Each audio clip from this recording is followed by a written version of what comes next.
Bornn, because as we said, now that EDG lost game number 2, the pressure is on Fnatic banned Rakan, Urgot, and LeBlanc.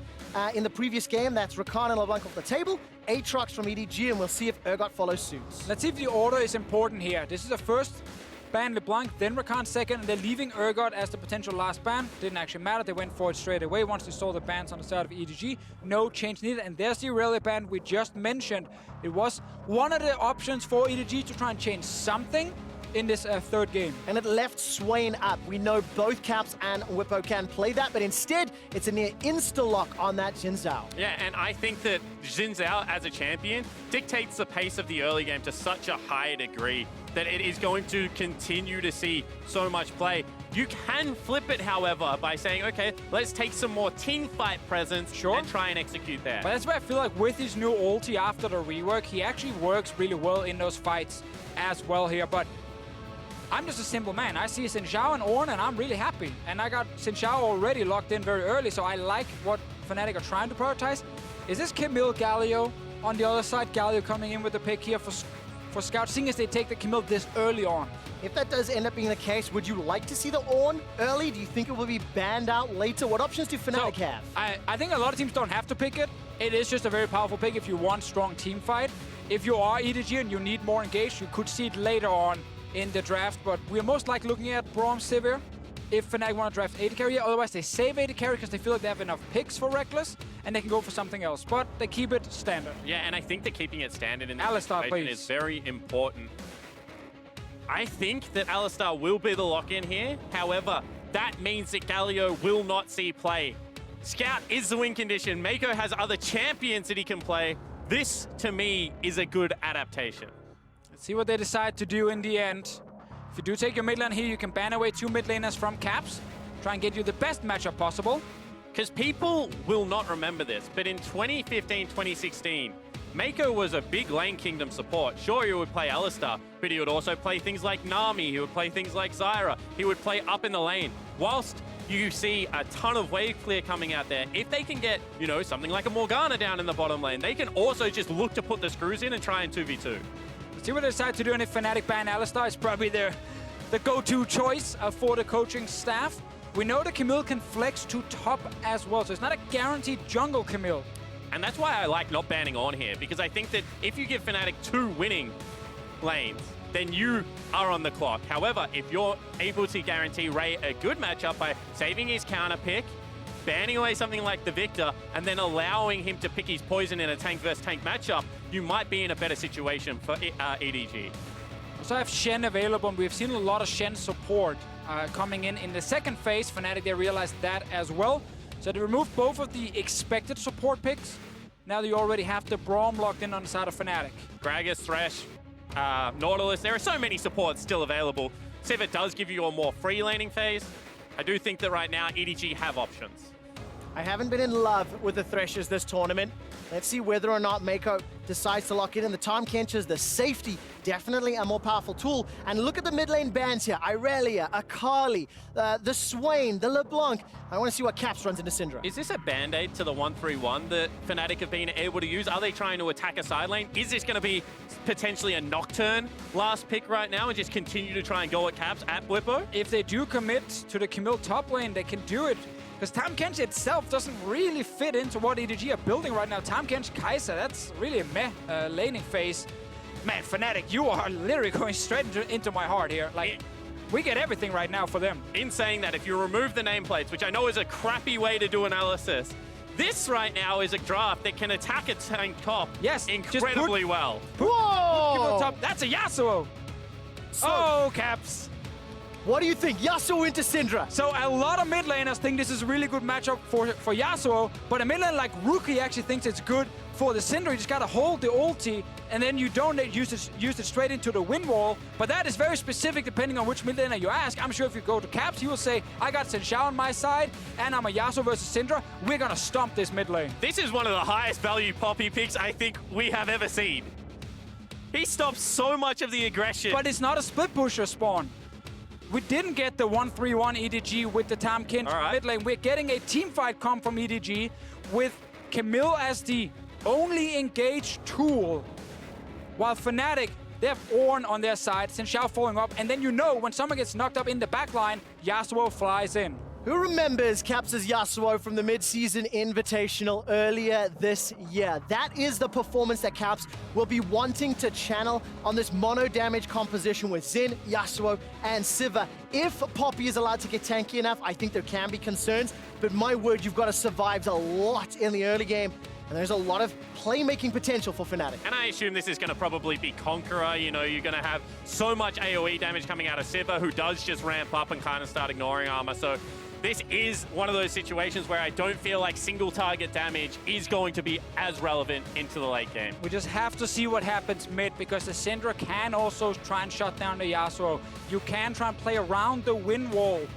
On your side, there's a Camille jungle, so we know gank potential when you can hook onto walls is there for you as Camille. You can't really block anything when she flashes past her with a hook shot onto a Yasuo. And the other thing is you can just go try and find the mid lane and just push out jungler. Go push out mid lane as a Syndra. Just try and ult Broxah 10 times in this game. You know, forget about Caps, because this is one of those lanes that if one kill goes over, is snowbally as heck. Because we know nothing will really happen 1v1 top, and it's Tahm, Kench, Kaisa bot lane. That is not a kill lane by any means. Well, I can definitely tell that Deficio is not super in love with the EDG composition. Let's see how they play it out.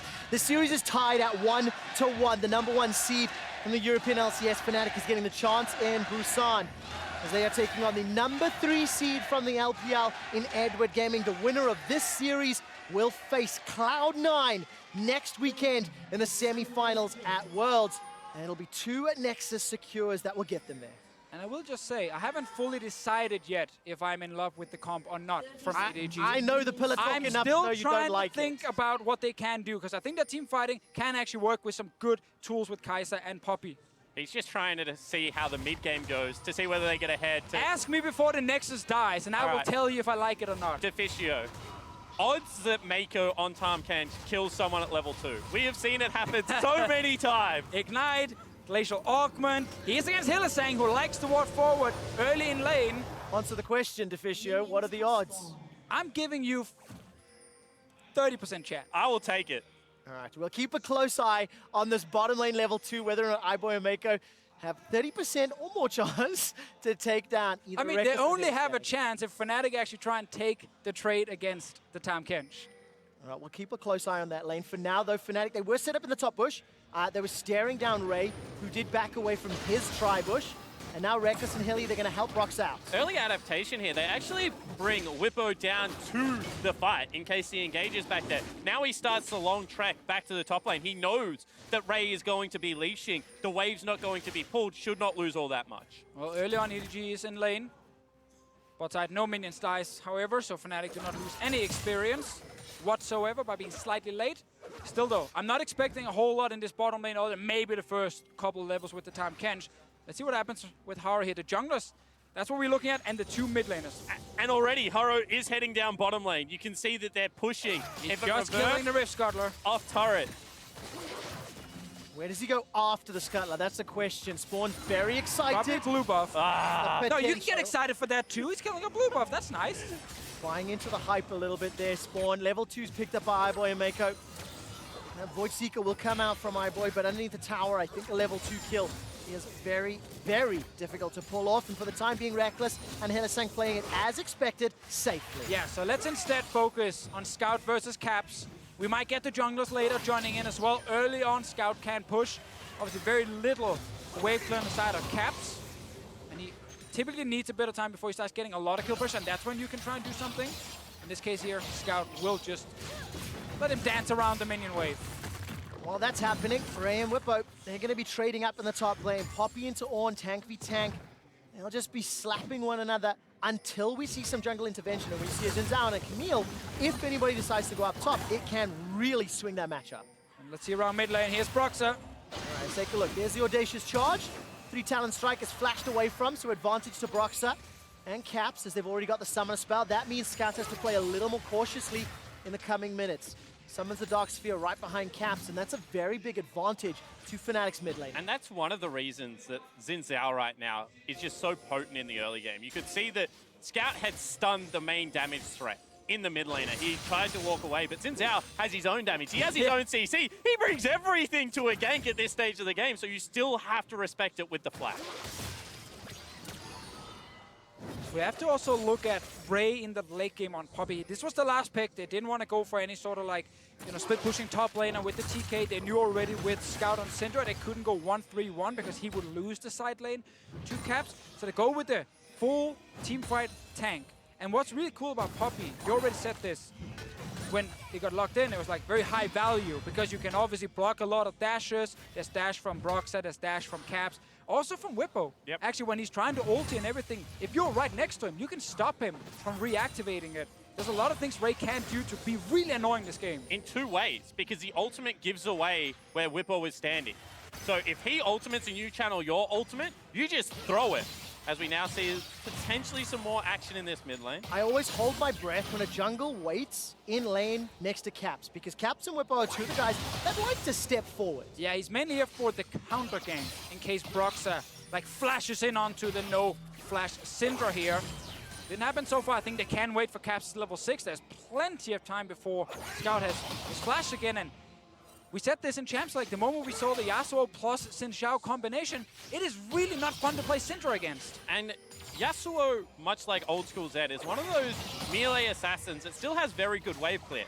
So if you get someone down low in mana, you can play the war of attrition. You can continually shove into them, force them out, make them stick around. You saw they interrupted the recall out of Scout. Now this gives Caps free time to be able to go back. All right, Ray completes the teleport. There's no support up in the top lane.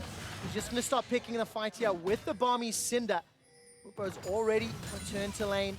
Got that teleport available to him. So small teleport advantage in favor of Fnatic for the next couple of minutes. If anything breaks out, CS in favor of Ray and Scout for the time being. Meiko and Haro are going to come up, but Broxah's here to respond as well. The tongue lashing comes out, so now Meiko's under a little bit of trouble. Looking for the Steel Tempest knockup. There was nothing to land, and they're going to back away. And you can see that this was all because Caps interrupted that first recall, and now Scout is just stuck in the mid lane. He's going to lose a wave of CS because Boots 2 pick up first for the Yasuo, and potentially now they're going to send more people at it. All right, Caps is going to be able to escape here. He's got flash available to him. Ray actually threw down the interrupt, and it was optimistic at best. I want a top laner that looks at me the way that Ray looks at Scout sometimes, because he's just ran from his top lane to pull away for his mid laner. Meiko's still around mid as well, but you're not too scared of the early time Kench in the laning phase here, so he ends up just walking back down to the bottom lane. iBoy versus Rekkles, even in form at the moment, and that's kind of what we expect from this bot lane when it's braum versus Tahm Kench. Not a whole lot of action. And Fnatic, they're just looking towards mid again. All right, bang on even game to get to 7 minutes. Scout has been able to return with that lost chapter. He manages to use the scatter of the week. Gets a little bit of chip damage onto Caps, but Caps has some supports, and he's farming it very well. Reached level 6 already. Down 4 CS in lane. And that's a good position to be in for Fnatic. Remember the early gank on the Scout. And this kind of thing, again, with EDG's draft, where it's hard to look at it and say, wow, is it terrible, or is there something they can actually do? Because there are just so many tools that don't normally fit that well together. Like, it's not a Camille Galio and you scream, oh my god, fantastic backline dive, or it's Tahm Kench, with a strong early AD carry who's just pushing in 24/7 in the bottom lane and then playing 1-3-1 later. So I just want to see how they actually want to execute the fights, because they do have some serious damage with Syndra, Camille, and the Kaisa. And we do know that Fnatic wants to reach the backline, and that's why Meiko's Tahm Kench could save the day if one of his carries gets knocked up. I also think a little part of EDG when this game started was like, okay, we've seen their early game, but can they really consistently execute on it? We saw it against IG a little bit. Broxah able to be so impactful. And then when they had won that game too, bit of a trade. Yeah, let's see how this turns out. Ultimates are available, actually, so Ray could throw down the Keeper's Verdict, and he does. Defensive flash from Bwipo, but Ray cannot chase under the tower. Well, the Forge Guard is still available to Bwipo, and here comes Haro. So it ends up being a trade of flashes, and I think Bwipo should be able to escape with his life. Yeah, really nice play out of Broxah here to also come towards the play. Now it's going to be a 2-on-1, and they have seen Haro. They use the ultimate. All right, here comes the Ornn Horn. That's a knock-up onto Haro. Broxah's going to come in from behind. Bwipo wants to try and make this one work. Now Ray is the target. 1 and 2, 3 talent strike. That's a flash forward. Audacious charge. He's not going to get proc just yet. Broxah holds onto it and gets the flash out of Haro as well. Yeah, I think Ray got to block the first dash there from Broxah, so it was on cooldown, which is why he flashed onto Haro after 2 flashes blown by EDG. Same thing for Fnatic on the other side. And that's one of those games where you just sit back and kind of golf clap. Very well played from both of the teams to deny the kill. Action bottom. Ooh, a lot of good damage onto iBoy, actually. Stun lands onto Meiko. Hylissang decides to commit the ulti. That's a flash from Meiko. The Devour, I believe it should still be available as the tongue lashing comes out. Advantage to Fnatic in the 2v2. Still, iBoy's picking up a lot of farm, and I'm really looking at him as the main carry in the late game team fights. When all the Fnatic dive onto them, iBoy can do the same against the Fnatic backline, but he needs to get there in time. For now, this game is very, very even in early laning phase. Ray has done very well on the Poppy top. Actually been a super good last pick for him during the laning phase. And this is what I was saying. It seems like a lot of respect given to Fnatic's early game of the impact they can have. So some late game scaling finally invested into from EDG. They say, okay, our early game is a bit of a coin flip. We've won one, we've lost one off the back end of a very good early invade, maybe not able to replicate that with guarantees. So let's go towards what we've always been good at. Let's look for some team fighting. Haro now getting collapsed onto by a few members. Yeah, take a look at the minimap. iBoy and Meiko, they're just leaving their base. BF Sword has been picked up, but Hylissang and Rekkles will be left unattended in the bottom lane, get a lot of damage onto this turret. Haro can't even really stay anywhere near. There's a lot of risk with Broxah waiting in the rings as he's just picked up the Skeleton. One thing we might see once time Kench has ulti is Haro goes mid, ulti's on to Caps to keep him there. Meiko joins in with TK, and suddenly you 4-man attack Caps, you kill him, and you can go for his turret or go for a Rift Tail. Like, there are tools there for EDG to keep people in place and use the TK ulti that's now available. Hard for them bot lane 2v2, but you can always go towards mid lane where you have Scout on the Syndra. It's also dangerous to give Tahm Kench a free push on a wave the way that we just saw, because he can recall and go topside.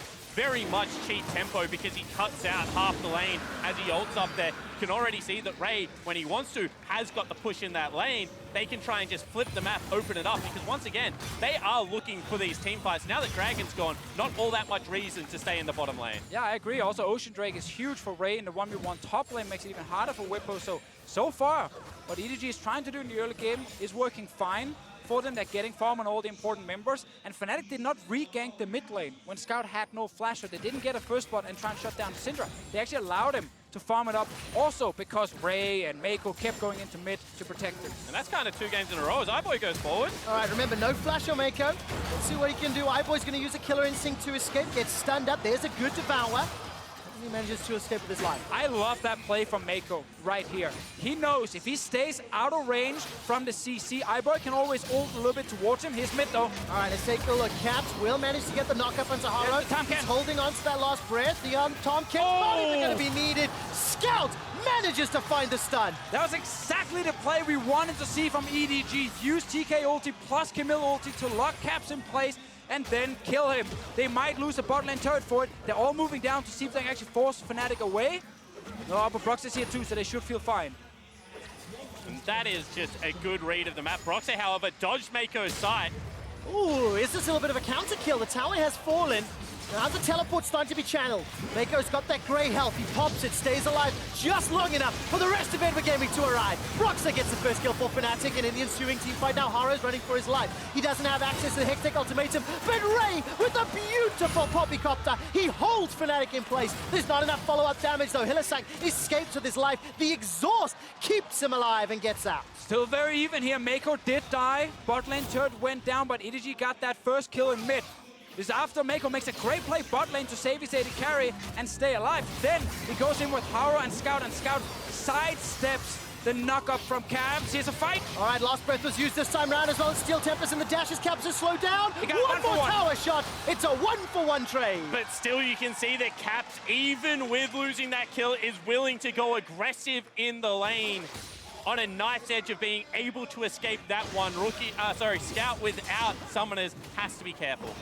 I think the stopwatch was there from Scout during the fight. We just have to check in the replay. For now, he didn't use it. Ended up going 1-for-1 in the trade. The Syndra is getting her kills. That is great for EDG. It's the fight though. Caps stood down to him, blocks the stun from Scout, hits the knock-up. Ulti's just outside of tower range. And now you get the 1-for-1 trade. What I love about this is, in picks and bans, Deficio, you talked about how A lot of players think it's Yasuo favored. Scout thinks it's a little bit Syndra favored. No definitive answer yet. It is still, Not yet. It is still 1-for-1. There's Caps as Yasuo, as we've seen in ULCS Summer. But I think when I think of his Yasuo performance, it's the 1v9 performances that he showed up on in MSI since his Invitational earlier this year. And we know he's going to outscale the Syndra, but still for now, EDG have tools to try and keep him down. And that's what I love about the play they used earlier. Kind of explains a bit about Meiko's choice with the Tahm Kench to try and go mid lane as well with that first ulti. Let's see if the Scout can get him here. All right, Hylissang's waiting in the wings. Here comes Haro as well. Good damage from Scout. Engage as well as the Abyssal Voyage. Unleash power from Caps. He's already down. Haro gets the kill in a 4-man stack. And we see the tools that Ray has available to him. As soon as he gets on top of Caps, he can go nowhere. There is no counterplay to that without flash available. EDG now can look towards the Rift Herald. And second time, Meiko joins the mid lane with ulti. They know Caps is going to try and fight, and they know they can shut him down. They're moving towards top side. Cancelled his base. Ray is actually moving in. Oh, he's not moving in behind. Took the blast cone over. Still EDG, shutting down the Yasuo. All right, let's talk about Rekkles, though, because the rest of Fnatic, after they got that tower bonus in the bottom lane, they put Rekkles mid for a touch, then they moved him to the top lane. So Fnatic have got some map presence in their favor. Keeper's Verdict goes out. It's a swing and a miss. But Edward Gaming are still able to pick up the Rift Herald. So EDG, they're ahead in gold. They've got Rift Herald. It's 15 minutes on the clock, and they're looking pretty good. Little challenges like that are actually crucial, as now Broxah, maybe a bit greedy, takes away a camp as well, because it denies easy access back into the mid lane. It gets this chip damage down.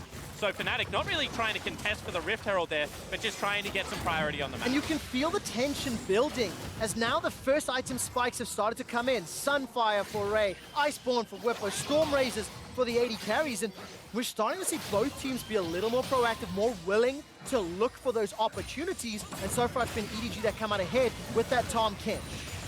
They get the Rift Herald. Another one of the moves we mentioned earlier. Go mid, kill Cap, take Rift. Use that to gain your advantage. If they can get a mid lane turret with it, would be huge for the team. And what we're going to see now that the map is splitting up is where EDG needs to be very decisive. That's kind of one of the hard things about the draft they picked here. They don't have super easy hard engage other than the Camille. And that's the key thing, because you don't stop the Yasuo 1v1 with Syndra in the side lane. You stop him by entering sending Haro to that lane, and you then go for a kill. Maybe Tahm Kench joins as well, and you take him down multiple members. Or you try and make that play mid where you hard engage in and try and get on to the backline of Fnatic to force the fight. And more importantly, you need to be able to take something off the back end of the play. You can't just keep killing Caps, because ultimately he should be able to push up in the lane, he should be able to farm up, and Yasuo with farm just gets to a point where he can become uncontested in the 1v1. So looking to see whether it is a play on the bot lane to try and, you know, get Bwipo's flash, make him less of a team fight presence, whether they continue to try and go towards Caps' lane and maybe take a turret off the back end of it with Rift Herald, because they do need to be decisive around some objectives soon. All right, well, one of the objectives is another Ocean Drake. It has spawned. You can see EDG posturing towards it. EDG have been pretty good with Dragon Control in the 3 games of this series already, but they get cut off by Fnatic and instantly pushed back. But we are at a point in the game here where a fight can go either way. You don't have your crit items, all the crit items you need on the Yasuo just yet, and Syndra is sitting at level 11, rank 2 ulti available, so a lot of damage on both sides. Really looking for Haro and his engage here. Who can he get on to in the backline of Fnatic? And vice versa. What about Call of the Forge God? What does Bwipo do? Here comes Ray. Uses that steadfast presence, just taunting and baiting and trying to find an opportunity in. He's not finding it yet. And maybe now they actually have to wait for it to come back available. Keep jockeying over this lane. Top lane wave is pushing in. All right, Caps is going to look for an opportunity. Where's the knockup? Keeper's Verdict comes in and knocks Broxah away. There's no follow-up. There goes Haro. They've already blown up Caps. This is a fantastic fight by Edward Gaming. They've already got 2. And EDG, they were waiting and waiting and waiting. They see Fnatic suddenly move forward in the mid lane. Blow the Ornn horn as well, but EDG, they were ready for this one.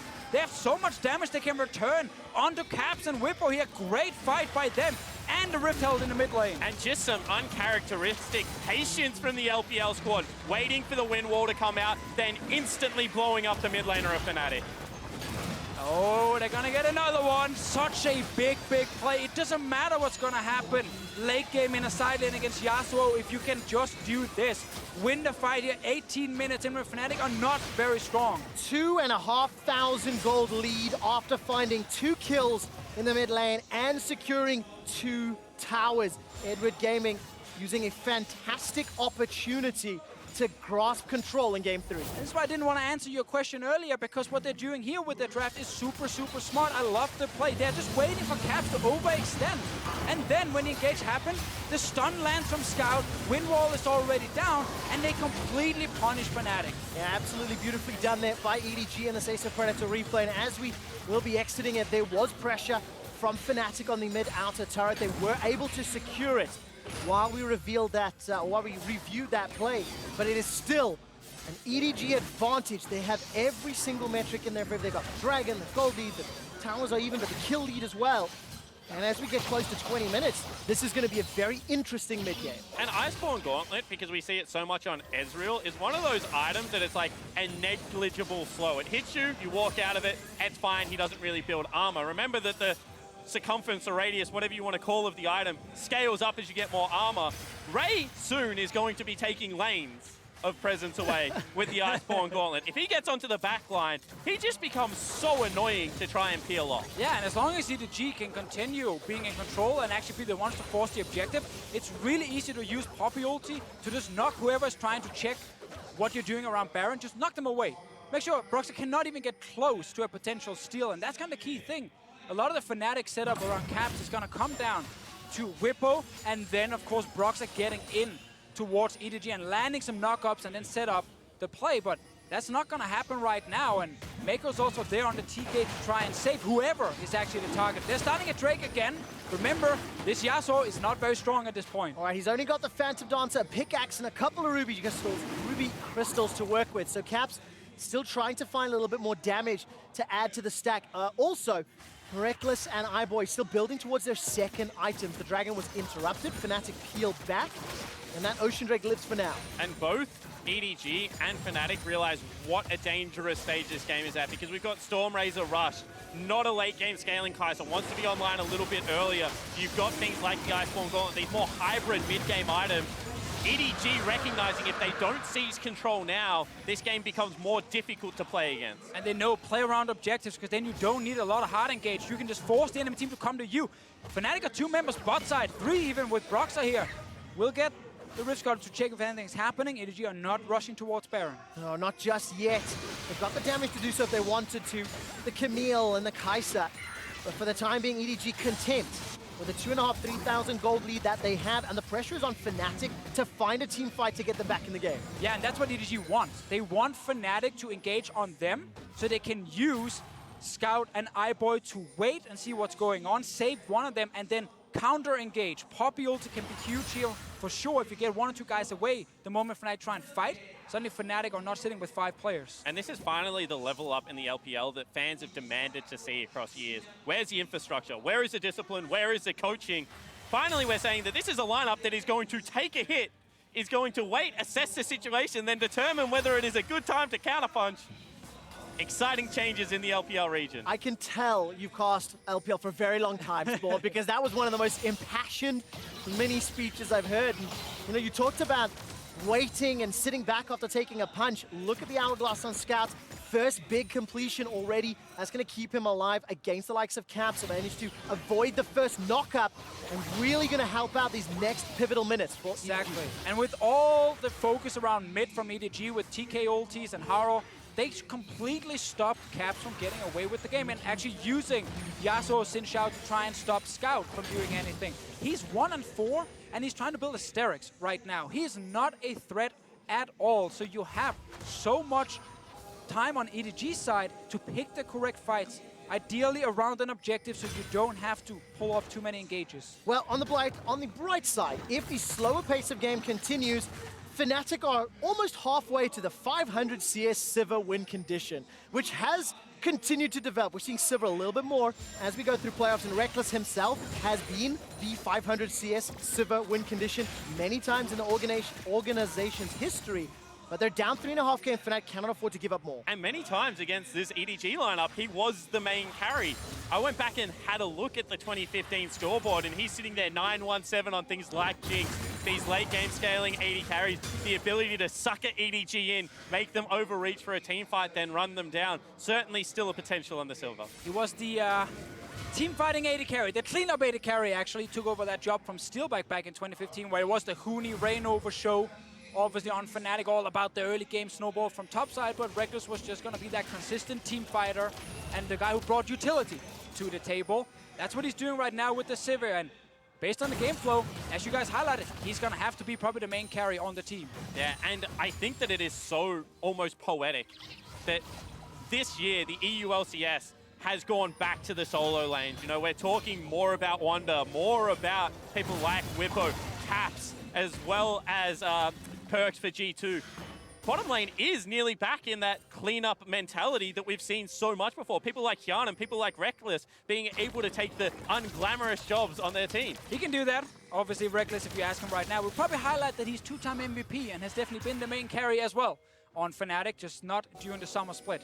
And of course, if Fnatic go down, they've still got Soaz waiting in the wings as a potential, in case of emergency, break glass. The reason I bring that up is 25 minutes into the game, EDG still have a 2,500, 3,000 gold lead. While it's not over, it is still advantageous to the LPL. Yeah, and then EDG will have side selection, so they can go red side again, and we can just continue to stay on the same side, but after each game, we've had changes in bans. Irelia was banned by EDG in this one, and then they draft this composition here that, while it might late game struggle with the 1-3-1 comp, here in the early mid game, they have a lot of tools to stop it from ever happening. So EDG have the composition now to start playing around Baron. They just need to do it. All right, Deficio, we're getting close to late game. 25 minutes in, I start anticipating the 30, 35, 40-minute team fights. You touched on EDG looking at Baron as scout. We'll get a little ping there onto Fnatic. But how do Fnatic start to get back into this game? I see they've still got an outer tower that's going to fall shortly. There's an Infernal coming up in a minute and a half. And is this really just buy time to get damage? Yeah, I actually think it is at this stage. You can see that if EDG get there first, they're going to punt some away. They're going to look for the objective. They're going to look to continue to scale. If it is 3.5 items versus 3 items, if you have your Infinity Edge, after now the Steric's picked up, if Rekkles can get towards it as well, you can start winning some 5v5. Maybe you can look to start getting pressure again in a side lane, but for now, it just becomes about balancing the waves and make sure you're not giving too much up to the EDG lineup. That's why it's all in favor of EDG. They also have iBoy late game as some nice insurance on the Kaisa. Meanwhile, Scout, I think pretty smart actually with the Hourglass build, said, you know what, I need to survive the engage, and after, then I can carry. Really like the decision-making all game long from EDG. They've made sure that this Yasuo has simply not been able to take over. Sterix has been completed, and for the time being, EDG, they are now setting up some sort of vision in and around Dragon, pushing together as a unit. Ray will be jumped on here. The Keeper's Verdict will in fact knock away Cap, so he escapes with just the use of his ultimate. In saying that, there is 20 seconds for a major objective to be available in this Infernal Dragon. They're now all that going again. Are they going one more time? Ray knows. He can see everything with the ward right there. Do Fnatic split it? If EDG start Dragon, are they bold enough to go Baron? I think that's too risky, but they pulled EDG towards Fnatic, and the recall completes. But it's also because EDG have control of mid. They can literally go stop Fnatic from doing anything here, stop Baron themselves, or just go back to Infernal. It's EDG in control. EDG who can decide where the fight is supposed to be. I've heard the statement a few times. EDG's mid-game decision-making, questionable, problems. Is this enough of a lead spawn for EDG to utilize it as well as it in game one? Well, I think this actually shows some growth because, yes, it is enough of the lead, and they're also decision-making so far has been quite good. They're now backing their top laner. He's probably got a Warmog's armor. They're checking for vision before they rush into this objective. All right, Infernal Drake has been started. Hylissang will try to body block at least a little. Down and secured by the smite. Core of the Forge God comes out. It's interrupted. No follow-up. Caps is still waiting for the last breath. He finally throws it down, but it's only onto Meiko. Bwipo gets the first kill of the fight, and it's a little bit messy. Scout's running for his life. He's already unleashed his power, but he hasn't killed the damage dealers. Rekkles is still untouched as a boomerang blade flies across the team. iBoy is slowed down. That's a great stun from iBoy. Killer instinct into death. iBoy suicides. He flies into Fnatic. He gets dunked. It's a triple kill for Rekkles. It was suddenly all about the AD carry here. Fnatic found a way to the Infernal Drake bot lane. All right, now Haro will be able to find something onto Bwipo. There's a lot of armor to work through. Fellow's Breath is helping. Bwipo tries to turn it around and gets choked gunned down by the Precision Protocol. Yeah, and sure, you get a kill, but you've just given up the Baron. You asked about EDG's mid-game, and they throw it all the way on the back end of a hero ultimate from iBoy. And the start actually looked nice with Ray in the backline. He stopped Bwipo from doing anything with his ulti, but suddenly EDG could not get in there. They're trying now. He's nice in time. Is he in time? Whoa, that was way no too smite close. on Broxah. There was no smite on him, but they got it done. So let's see the fight here. Early setup, Hylissang is split from the team, and they get a stun, plus they get Ray into the background. This is great setup, but now we get the knockup, and Caps is saving Windwall. Wait for it until you see the ulti from Scout. That's when it comes out. Here you go, ulti comes in, nothing actually ends up hitting at all, and Ray is trying his best to be a frontliner, but iBoy is not allowed to deal damage until he finds a chance to jump in, but he just dies. And what are you fighting for? Look at Rekkles' position the whole time. Clean up AD carry, able to grab the triple kill for himself. But EDG, what is going on? The dragon is gone. We kept highlighting that what EDG wants to do is beat the team to start the objective and force Fnatic to engage on them, so they can disengage at first with Poppy ulti, with Tahm Kench, and then turn it around when someone overextends. But this time, it was EDG because they left the river, who had to engage onto Fnatic, and the front line got split up. And after one team fight, the kill score is now 7-6. Look at the damage that Rekkles was able to put down. The gold is now negligible at 1,530 minutes. And with Baron buff for the next 2 minutes, Fnatic have regained a footing in this match. And the difference between this Kaisa comp and the last Kaisa comp is that iBoy cannot dive in. He hasn't got a Shen, he hasn't got a Galio, he has no form of protection. He needs to fight front to back. This is the strength of Kaisa. She can do both, but over-aggression from the EDG AD carry. And during MSI, when Fnatic said there's a chance they could make the final, it was all about Caps. Rekkles did not have a good tournament.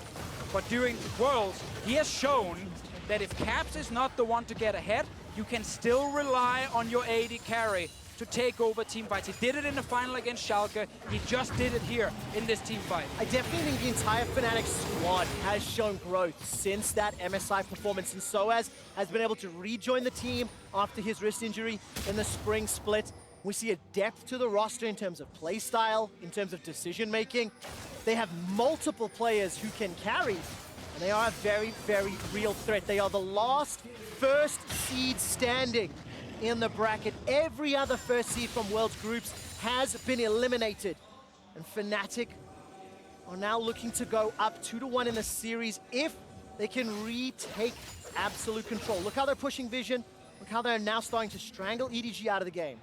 So want to highlight, Ray's ulti can be used here if Fnatic are sieging to try and separate the team. And then Haro can jump in on Camille and find that one target you can try and kill. It's always an option for them. It just gets harder and harder, because as we kept highlighting, in the late game, it is very Fnatic favored based on the draft.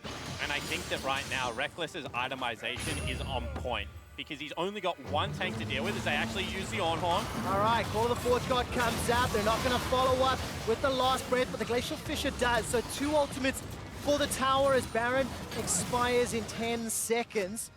Fnatic will be content with the objective.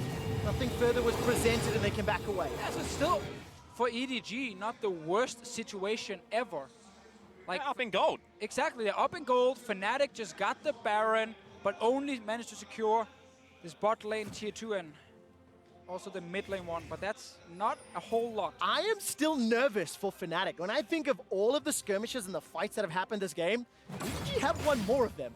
Yes, Fnatic won the most recent one that unlocked Baron and even the game out, but iBoy with Hurricane, Stormrazor, Rageblade getting close to Infinity Edge, Scout getting close to Death Cap. There's a lot of tools that EDG can utilize. However, I do respect the patience. When you're behind 5,000 gold, it's kind of a 2-Baron game. You know, the 1 Baron to get you back to even. They've succeeded on that. They've gone back. They have the great items. They're nearly about to go towards Infinity Edge on Caps. In fact, he might have it right now as he's recalling. Now it's the one to win the game as they have come online. And this is where EDG, you look at all the great stuff you did early to keep this Yasuo down, and then the next time you click tab here at 32 minutes, he's suddenly sitting with 3 items, and he's actually picked up everything he needs to be a carry. Ahead of Scout. Scout yet to complete that 3rd item. And let's talk about the mentality that this then proves, because EDG, you win game 1, it's a landslide. Game 2, they hit back. Early game comp goes their way. All of a sudden now you're playing against a late game comp at 33 minutes. They're team fighting the LPL team, and they're still coming up trumps. Like, is there the Hail Mary, bring Clear Love in? If this doesn't work out, you are running out of options. Personally, I would keep Haro unless you need Clear Love for leadership. Let's still see what happens in this game. We keep mentioning the Yasuo, but honestly, Rekkles is the carry. Rekkles is the player we're looking at in this game. He showed that last fight. He has more items than anyone in this game.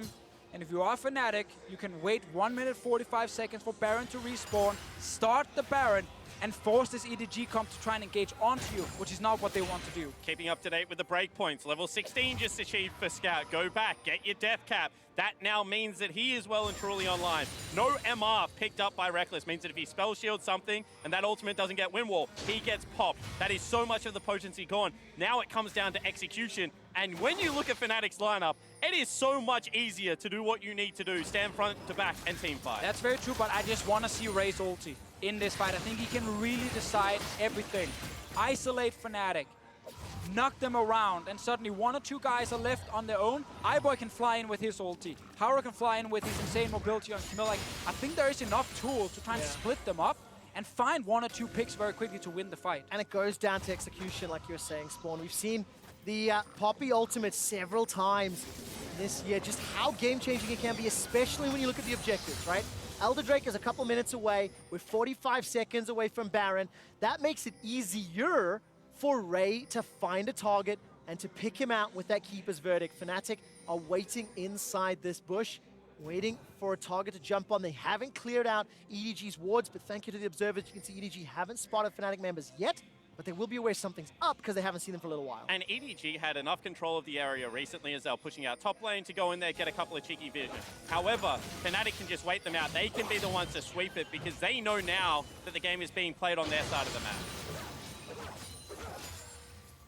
Where does EDG go next? It is 5 seconds for Baron.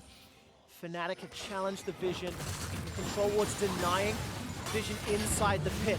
That's a good tag onto Ray. This is a defensive Keeper's Verdict. It's put up Fnatic, but again, the setup wasn't good enough. Rekkles continues to fire away with the Ricochet. 1,400 hit points, that's a defensive flash from Ray, continues to run.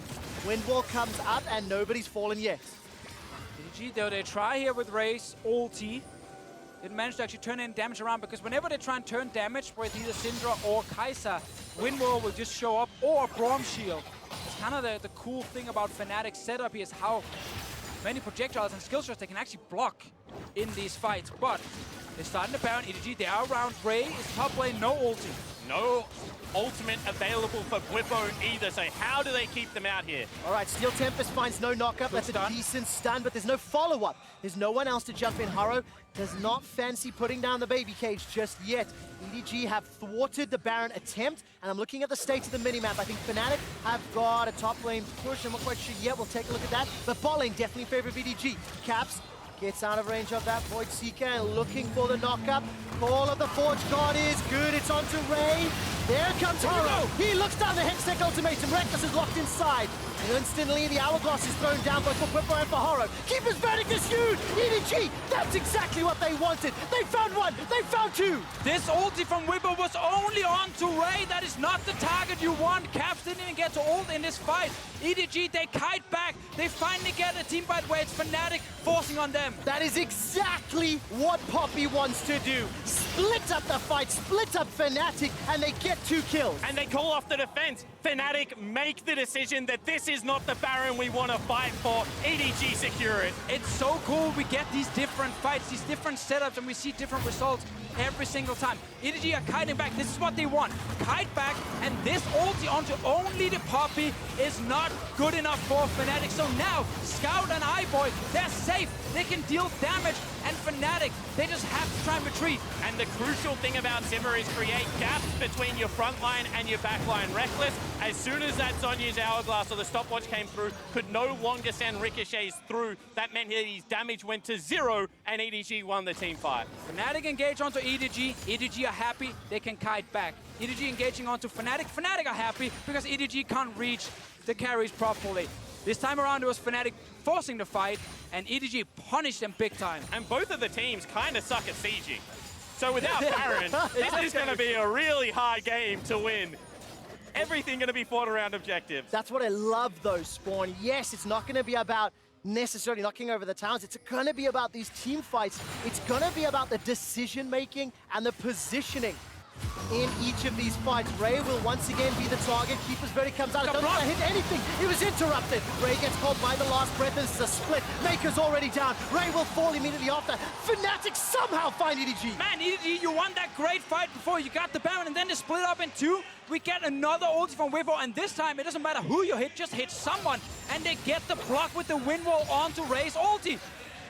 They got in the game. The two tanks are dead. Fnatic can just look to push. Oh, there's 40 seconds left for Ray, 30 seconds for Meiko. The Fnatic chants are starting. iBoy is left in the back end. He's trying to shoot down with that Hurricane. That's an interrupt onto Hilly. Caps gets chunked out. Scout has got the unleashed power as the stopwatch is used. That keeps Caps alive. Unleashed power blows him up. Fnatic are unable to finish. Remember, Baron empowered minions on the side of EDG. Fnatic's push is stopped for now. Now where is the counterpunch? One more time, they go over-aggressive. They see their window, and now EDG, 10 seconds left on their tank, can try and push back in. Listen to the EDG chant starting to pick up. It's 40 seconds left for Caps. Ray has got teleports available as he respawns right now, but there's not a lot to fight for. Elder Dragon, yes, it is up. I think Caps may be able to get there. It's all about the base. We've already mentioned how bad these teams are. Actually, they don't go for it. They peel off, they go Elder. Well, they take the big objective instead. They know it's all about team fighting right now between the two teams. Getting the Elder, and more importantly, getting the first Elder so that the second one, if the game keeps going, will be a huge win condition for them. They have the objective they need now to win a fight. And this is how it all started. Two members show bottom. Elder Drake is the objective, and Fnatic say, we do not play by those rules. They run them down and they start up the fight. Yeah, this is a great setup by them, catching EDG out and blocking the Poppy ult, but then we actually don't get to see it. I think Caps, in the end, just stepped forward, played really greedy and got punished by Scout. He took a massive hit in his face, and then he win wall after. He was trying to save the minion wave from getting stopped. He was trying to keep the backdoor bonuses off the turret with the wind wall, and he just copped so much damage to the noggin and could not fight after that. This is only from the little fight we showed in the replay. Obviously, their next fight around the Nexus, a lot of different numbers for EDG. And Deficio, EDG are still in the lead. They've had the gold lead. This is the base defense. So let's see what happens here. Hylissang jumps in a bit. Caps and Rekkles on the side. Massive hit landing onto Caps right there before he gets to wind wall. And then with the hourglass, well, it's easy now for Scout to take him out when he returns because there's nothing to block the Syndra ult. And a little bit of a skill check there. Thinks he can get the flash off before Rookie Compressor. Oh, not probably the skill check I would have looked for. Sorry, Scout presses are. That's a compliment. That is a compliment. Well, Scout's doing very well this game. We've crested the 40-minute mark, the longest game of the series so far. EDG are still in the lead, but they've got to deal with super minions in the mid lane. They are trying to push that one back out. And they have that late game insurance from iBoy specifically on the Kaisa. If Scout can land his abilities as well, we know there's enough damage to kill a carry. Well, there is indeed, but there's also 28 CS left for Rekkles to hit 500. He's got the Molten Edge, the Ornn upgrades. Gonna help out the late game for Fnatic even more. And what we've seen this game time and time again, it has been team fights around objectives that has really swung control of the game. Yeah, and also, Bwipo's engage on the Ornn. Who does he hit? Yeah. Does he hit 2 to 3 guys and then suddenly Caps can jump in? Or does he only hit Ray? If you only hit Ray, the value is gone. If you can actually hit 2 to 3 players on EDG, the Ornn is massive. And that engage is very, very important to set up your carries. And just how pivotal that steadfast presence is from Poppy, blocking all of the movement abilities from Fnatic. We've seen how impactful it has been. So the map is reset. Elder Dragon has timed out. Baron has timed out. 1 minute 48 until what we hope to be the next big team fight. And we'll see who gets rid of their Storm Razors, what items start getting picked up as this game progresses. Also would like to see, even though it's a ward slot, you know, one of the sins, Haro go back and get himself another stopwatch. So one of the team fights they won was the ability for him to just continue to push Rekkles backwards. With a GA, he's going to buy some time. A stopwatch could buy a bit more of that precious time for the front line to get torn apart. Very true. There's a lot of late game fights as a jungle Camille where you don't get to deal a lot of damage because you are fairly squishy. But if you can buy time with your CC and your ulti and then the stopwatch you highlight spawn, you can still be extremely strong. Because you can't just ignore her completely, you have to actually respect her. Okay, gentlemen, set this up for me. EDG seem to have pressure. They seem to be pushing some of the lanes down despite the supers in mid. I think they've just about timed out, 30 seconds to go. And Fnatic, they don't have vision just yet around Baron, so it feels like EDG have a little bit more information to work with. I feel like Fnatic were just buying their time. They were cleaning up their side waves, they were ceding some control. Now they get the mid lane push. Now they can all of a sudden start trying to get some top side vision control. But they don't see a lot. They don't know if they're about to get flanked or anything. Now they see EDG right in front of them. And that's the importance of mid lane, is if you push up towards the inhibitor, you know they have to answer the wave. As soon as they show on the wave, they can't be flanking you. So you can now go in, get some shallow vision, do it again, push out mid wave, continue to repeat the steps until you have the control you need. And it's so cool that I think in Fnatic's head, they had this game plan with Caps, you know, winning a side lane and being super annoying, but that got completely shut down because of EDG's early game. So it's just become 5 versus 5 only, all game long. And we're gonna get another one here. Once again, eyes on Ray in the front line. If he's the target Fnatic is trying to kill, they will struggle. And double Hourglass. Hourglass stopwatch picked up for Scout. He's going to be so annoying to deal with. Ray has one as well. Oh, look at this. They're posturing in the mid lane. I'm waiting for Bwipo. Where is the Ornn? He's holding onto it for now. There's no vision into the river just yet. EDG have backed away onto that Fnatic wall. That could be huge. Now Fnatic will be the ones checking. Once Baron is now in the shadows. Control ward dead. Luckily, that one ward in the brush will basically give Fnatic the information they need to check if Baron is being started, unless EDG can like blast cone over the wall ding, behind ding, it. ding. 500 CS activated for Rekkles Sivir. Is it enough? It's going to be all on the initiation. There's the knockup from Caps. He's sitting on top of Ray. The Scout of the Week has found no stun. Fnatic, they turn it on. There goes the last breath onto Ray. The Ornn catches out onto Haro. But iBoy, he's jumped into the backline. He stays alive for now. He's knocked up with the Glacial Fissure. So fights him up on the front. Kill him. Nobody's dead yet. Finally, Rekkles gets knocked down. There's the Hourglass thrown down by Ray. iBoy still alive. Still, nobody killed. Finally, Rekkles is unstoppable. His 501st CS is killing EDG. Now they're running for their lives. Scout of the Week will be enough to stop Fnatic. Everyone is just holding ultis left and right. Scout in the end did ulti and almost kill Bwipo, but he got to flash away in time. Meanwhile, when the fight breaks out, it's all onto Ray. He gets out, but when he returns back in, they actually take him down. And look at the mini-map. Top lane in favor of EDG. Bottom lane in favor of Fnatic. You can feel the electricity in the air as the fans in Busan are just waiting in anticipation. After everything in that fight, only one kill secured by Fnatic. And every summoner spell used by EDG. Look down the lineup of Fnatic. Rekkles still has double summoners. Broxah has his available. Hylissang didn't have to flash. Still have the potential to fight here, and EDG can make no more mistakes. There are no wards behind the Baron from Fnatic. EDG with Haro can always threaten a steal. Will Fnatic stick on this pit? Take a look. This is 4 members of EDG sitting behind the pit. Ray has just respawned. He's got teleport available. I think Scout does more damage than Smite. They can go for it. Secure it! EDG pick up the Baron, but it's at the cost of Haro's life. Now in a numbers advantage. What can Fnatic do? They're jumping onto Ray. He's running away. He's got no flash. He's thrown down the stone plate, but I don't think there's enough. Fnatic will get 2 kills. And in the late game, when you go for a steal, if you die, you're dead now for 50 seconds. Fnatic have time to start pushing and try and get everything. And this time around, there is no flashes, there is no ability to outplay. Still 40 seconds left on Haro. 109 games played at the 2018 World Championship, and only 10 of them have been won with a gold deficit. Fnatic are behind 4,000 gold at 15 minutes, and they are pushing onto the Nexus turrets. The last time they tried this, they failed! The last time they tried this, Scout saved the day. Can he do it again? The Nexus turret is falling. Hylissang has behind iBoy. iBoy's running back with the killer instinct. That's a devour from Meiko. The Nexus turret still stands, and iBoy is just about to get blown up. He's got a GA to come back alive. GA is popped. Fnatic in a 5-on-2. Scout still untouched. Finally goes golden. Nexus is down. Fnatic lead the series 2-1. And what a gutsy display from Fnatic, winning from behind. The 11th game when winning with a deficit.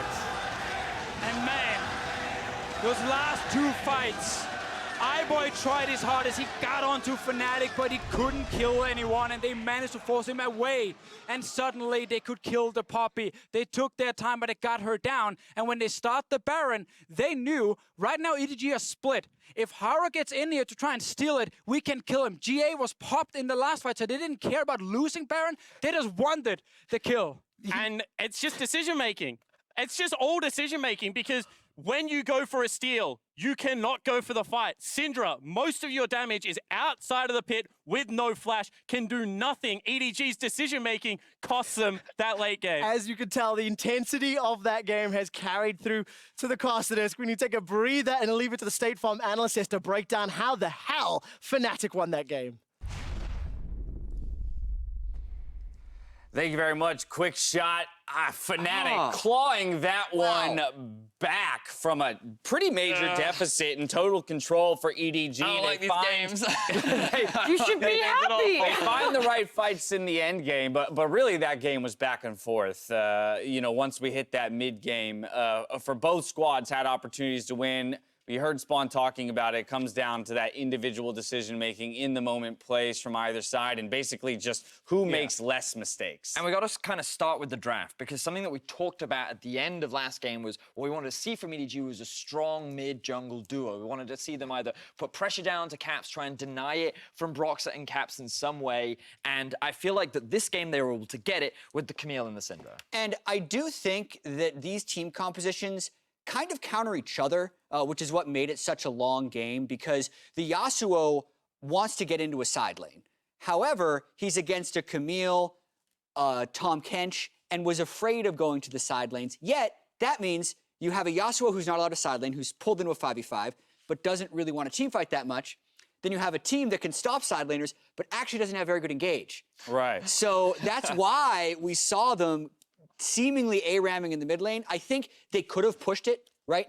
You could have seen Caps going for more side lane plays, but they wanted to play risk-averse and try and sneak out the team fights with Braum Shield and Wind Walls, and it technically worked. And for me, the pick that really put Fnatic over the edge was actually the Sivir pick here. Yep. And VODS, you know, I asked her, I was like, do you think they're ever going to be punished by not taking the Xayah? The fact that Rekkles just has like these core champions, Tristana, Sivir, and Ezreal that he goes to, and you said no, and we saw it there. Hits 500 win conditions, he's able to just bounce. And this is the most important thing, though, the bounce. The fact that when they play a front-to-back team fight, Rekkles is never put into any danger, because when Edward Gaming want to come at them, they're all bundled up together, and just a single W hits iBoy in the backside and blows him up. Yeah, Fnatic, though, was working from quite a deficit in the beginning of those team fights because of all the attention spent towards the mid lane from EDG. And this kind of ties in with what we were talking about earlier, the strong mid duo. They tried to take advantage of out with the Tahm Kench, investing his ulti to come into the mid lane. And by shutting Caps down in the early, it made it that much harder for him to even threaten the side lane and become this carry that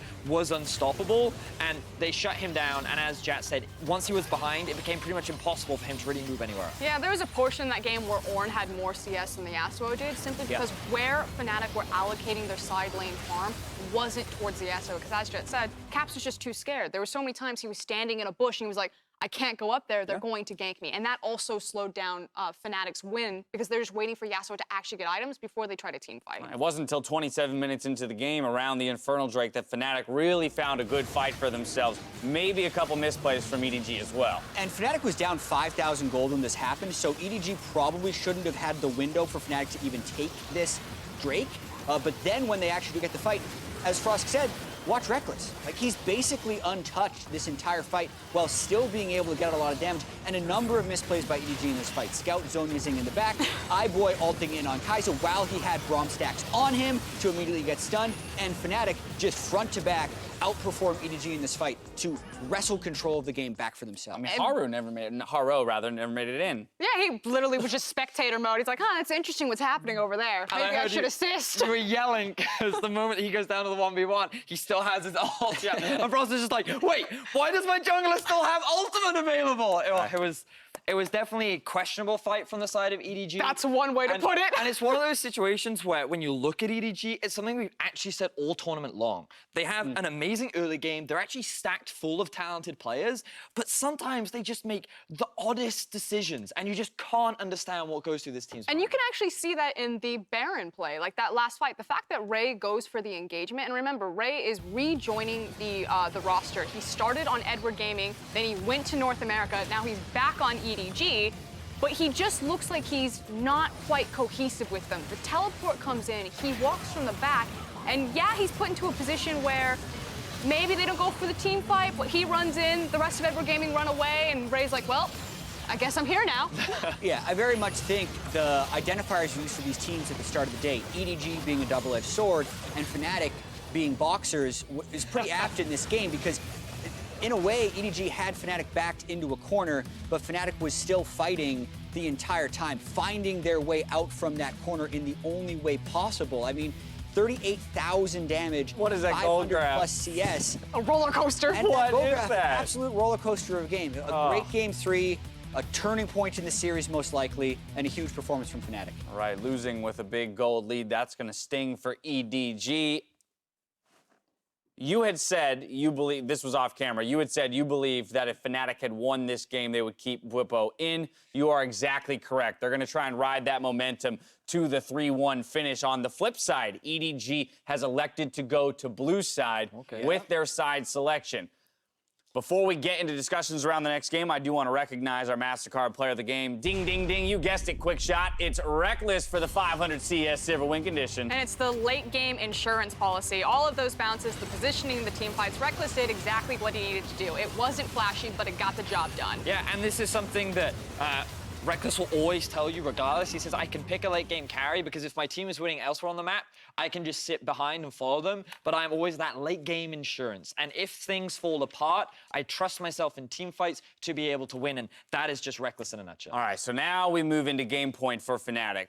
Finally swapping sides for the first time in this series. How does this affect the way the champion select plays out and maybe the tools that each of these teams draft themselves? So I very quickly want to jump in with the fact that Caps will get counterpick. At least that's what I hope, because honestly, I don't think he's had the best series so far. He had one good Aurelia game, but giving him the counterpick, I think, is really important for Fnatic this series. And I think this means EDG gets power pick. They've mainly been banning Aurelia, Akali, and Aatrox in their games, which are the flex picks that you can power between both lanes. I think Akali will be a high priority, and we're going to see which ones Fnatic ends up letting through. You also have the Urgot Aatrox that I think is more likely to be in this matchup than the last. You have any thoughts on what EDG does from blue side to bring us to a 5th game? I hope it's not priority pick Kaisa. All right. No Kaisa. That's all we need for a 5th game. Fnatic are 1 win away from facing Cloud9 in the semifinal. We'll see if they can lock their spot in the top 4 after the break. They should actually